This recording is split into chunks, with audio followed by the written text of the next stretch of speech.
Salam dan bahagia.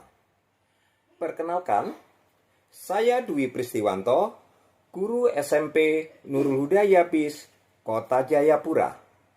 Bapak dan Ibu guru, pernahkah kita memetakan bakat, minat, kesiapan belajar, dan profil siswa kita? Saya pernah melakukan survei tentang bakat, minat, dan profil mereka. Salah satu hasilnya adalah seperti ini. Ini menunjukkan adanya keberagaman minat atas konten pembelajaran. Mereka juga memiliki kegemaran yang berbeda-beda pula. Nah, bagaimana solusinya? Agar pembelajaran kita dapat mengakomodasi keberagaman ini. Hanya satu, pembelajaran berdiferensiasi.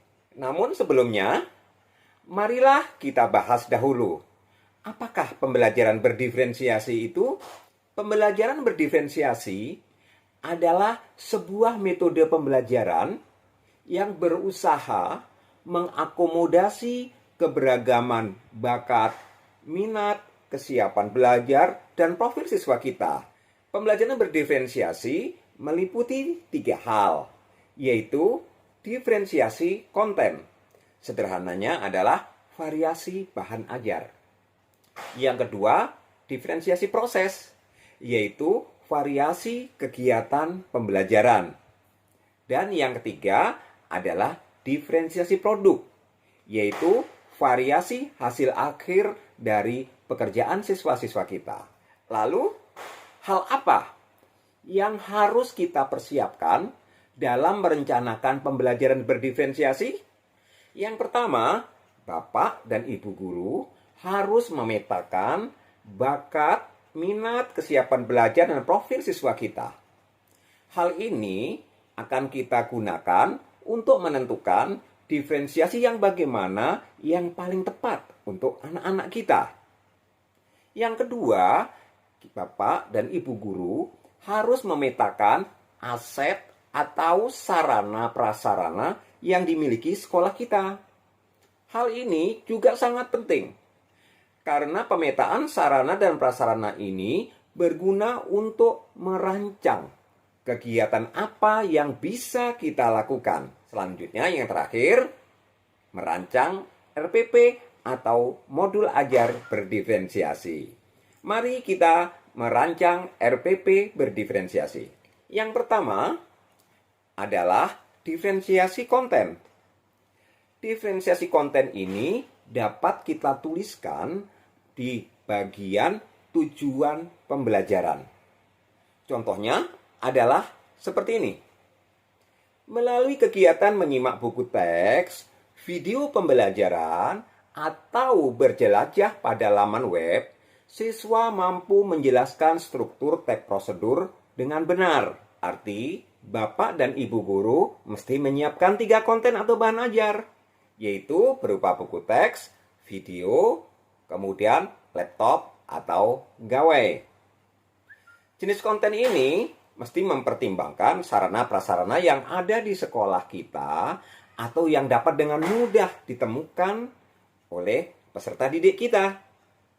Contoh bahan ajar lainnya itu seperti alat peraga, poster, handout, komik, koran, majalah, lingkungan, dan masih banyak lain bahan ajar yang ada di sekitar kita. Berikutnya yang kedua, yaitu diferensiasi proses. Di mana kita menuliskan diferensiasi proses pada RPP atau modul ajar kita. Untuk diferensiasi proses dapat kita tuliskan pada bagian langkah-langkah pembelajaran. Contohnya adalah sebagai berikut. Yang pertama, siswa menyimak bahan ajar yang disukai untuk menemukan struktur teks prosedur. Pada kegiatan belajar ini, siswa diferensiasi dalam prosesnya. Mereka memilih bahan ajar pilihan mereka. Bahan ajar yang dimaksud adalah yang sesuai dengan diferensiasi konten yang kita buat tadi. Contoh kedua, guru membantu siswa yang membutuhkan pendampingan dalam menemukan informasi terkait materi pelajaran. Jadi, pada bagian ini, guru memberikan pendampingan khusus kepada siswa atau kelompok yang kurang memahami apa yang akan mereka kerjakan. Sementara itu, kelompok lain mendapatkan pendampingan secukupnya. Jadi berbeda. Anak-anak yang sudah mampu pendampingan secukupnya, tapi untuk anak-anak atau kelompok yang masih belum mampu, harus kita berikan pendampingan lebih. Selanjutnya yang ketiga, yaitu diferensiasi produk. Untuk diferensiasi produk, itu pada bagian setelah siswa menerima LKS atau LKPD. Jadi ketika siswa mengerjakan LKPD, maka kita tulis di bagian langkah-langkah pembelajaran, contohnya seperti ini. Siswa menyelesaikan tugas yang diberikan guru dalam bentuk infografik, teks presentasi, video, poster, dan lain-lain sesuai dengan bakat minat mereka. Jadi, untuk produk ini, kita memberikan keleluasaan kepada peserta didik untuk menentukan model dari tugas akhirnya ini. Jadi penilaian kita sebagai guru nanti bukan bentuk produknya, bukan jenis produknya apa. Namun yang kita nilai adalah ketercapaian tujuan pembelajaran yang kita telah susun di atas. Nah, itu tadi cara menyusun RPP atau MA berdiferensiasi. Bagaimana Ibu Bapak Guru?